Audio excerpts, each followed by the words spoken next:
I've never seen somebody implode their already middling career faster than Kristi Noem, but she's definitely trying as hard as anybody can. Here she is on CBS News Face the Nation, getting exposed for claiming in her book that she then wrote and read in an audiobook that she had met with North Korean leader Kim Jong-un, even though that literally never happened. Let's take a listen. Talk about meeting some world leaders, and one specific one. Quote, I remember when I met with North Korean dictator Kim Jong-un, I'm sure he underestimated me, having no clue about my experience staring down little tyrants. I've been a children's pastor after all. Did you meet Kim Jong-un? Well, you know, as soon as this was brought to my attention, I certainly made some changes and looked at this passage. And I've met with many, many world leaders. I've traveled around the world. As soon as it was brought to my attention, we went forward and have made some edits. So I'm glad that this book is being released in a couple of days, and that those edits will be in place, and that people will have the updated version. So you did not meet with Kim Jong-un. That's what you're saying.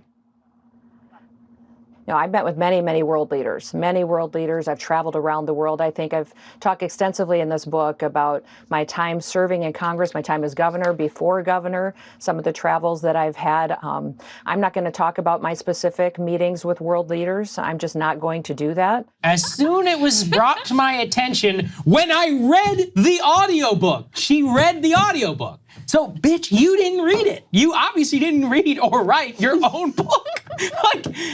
And to a certain extent, I sympathize. You know, you and I have had to read off teleprompters before, right? And you kind of lose it. You don't even know really what you're saying. But it's like, you didn't read your own book. Like, you did not write this book. I hope there's a ghostwriter credit on there, because that person deserves all the money. There is now, the book company has put out a statement being like, we've decided to remove this relevant passage at the request of Governor Noem. But what an insane situation. She won't even say straight up, I met with many world leaders. Yeah, but not with Kim Jong-un. And then I like how she gets on her high horse and she's like, I'm not going to talk about my meetings with world leaders. I'm just not. You put it in your fucking book. It was in your book. It was in your book. I mean, this is one of these. It was sort of like when we were talking about George Santos. Yeah. Like, it just doesn't make sense to me.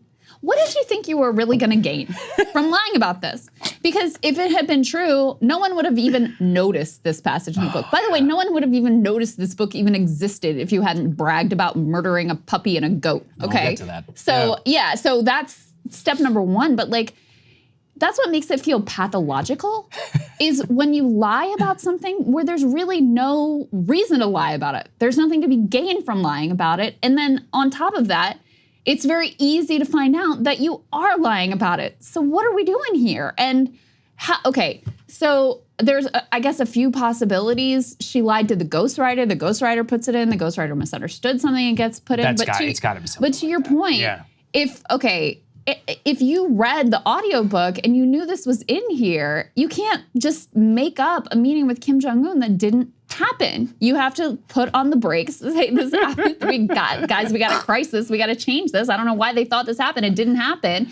And you change it. I don't know. It just, like I said, it almost feels pathological. It makes me call into question whether the puppy story was actually true, or whether she's so psychotic that she thought bragging about murdering a puppy would, like, be good for her brand or something. It just, you can't, obviously, if you're going to make up something like this that is so weird and so inconsequential ultimately in terms of how people perceive you, nothing for you to lie about is really off the table at that point. Well, she's sticking with her dog story, not only saying that she killed her own dog, but that she would have killed President Biden's dog. Let's take a listen to that. You talk multiple times about it. In fact, at the end of the book, you say the very first thing you would do if you got to the White House that was different from Joe Biden is you'd make sure Joe Biden's dog was nowhere on the grounds. Commander, say hello to Cricket.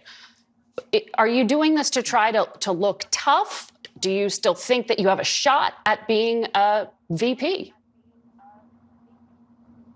Well, number one, Joe Biden's dog has attacked 24 Secret Service people. So how many people is enough people to be attacked and dangerously hurt before you make a decision on a dog and what to do with it? Well, he's not living at the White House That's anymore. the question that the president should be held accountable to. You're saying he should be shot? That's what the president should be accountable to, is what is the number? I mean, yeah, she is saying he should be shot. That's wild. She's defending murdering this goat, murdering the dog, and now she wants to kill Biden's dog. This at is the White House. quite This a lady's political crazy. decision. Quite What a are you political doing? decision. Like, you remember how Emily tweeted, like, she's got to double down. Yeah, no, She you're got right. to kill You're another right. puppy. This is like the political equivalent of this. She's like, what other dogs can I mark for murder? And listen, I'm flabbergasted. the handling of Commander Yeah. at the White House, we covered it. Like, That's on Biden, It was though. That's not the dog. outrageous. Yeah. Completely. I Yeah. mean, imagine the situation for this dog was incredibly stressful. They should have removed him from the White House immediately. And this was clearly not a good situation for the dog.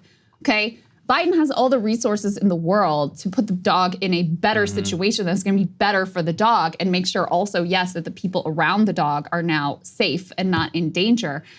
Like you said, that's on Biden. But for you to now be like, making life or death decisions about other people's dogs and pets as well, I don't know. Yeah, but keep this lady away from my pets, man. I don't even know. I mean, this is some wild stuff. Just like out there. By the way, I talked to I've never seen someone flub like an anodyne I know. politician book Yeah. as astonishingly as this lady. most of these books are just like, paper mill fodder. They end up in, those little free libraries. That's where I go and stick all my political It books. gives them an excuse to get booked on a Right, show exactly. and talk, do a little book tour. It gives them excuse. It's a way for them to make some speaking money or whatever. But there's never anything that's actually interesting or controversial. That's the whole point of these books is for them to be as anodyne as possible. That's a good point. We don't talk enough about that. Politicians have a book exception where they're allowed to have speaking fees and to accept book royalties. One of the ways that politicians become millionaires and do a workaround while being elected is through books. So we should close the book loophole. And it's like, I don't think you should be able to profit like millions and millions, take speaking fees for some BS book talk, while you're out there shilling. But separate conversation, clearly what she intended. Hopefully this thing doesn't sell all that well because she doesn't deserve it. Do you think she's still a possible Trump VP pick, or do you I think never that thought this she is- was. You really? I thought she was.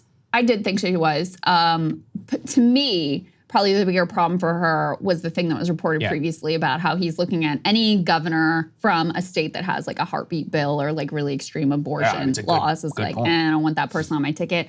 To me, that's probably the biggest problem for her. I can't imagine Trump being like too upset about, oh, you made up some Kim Jong-un thing. He'd do Well, he the also same thing. hates dogs, apparently. Trump famously hates dogs. He didn't even like being, remember that dog that like bit al-Baghdadi? He didn't even want to be around it, like at the White House.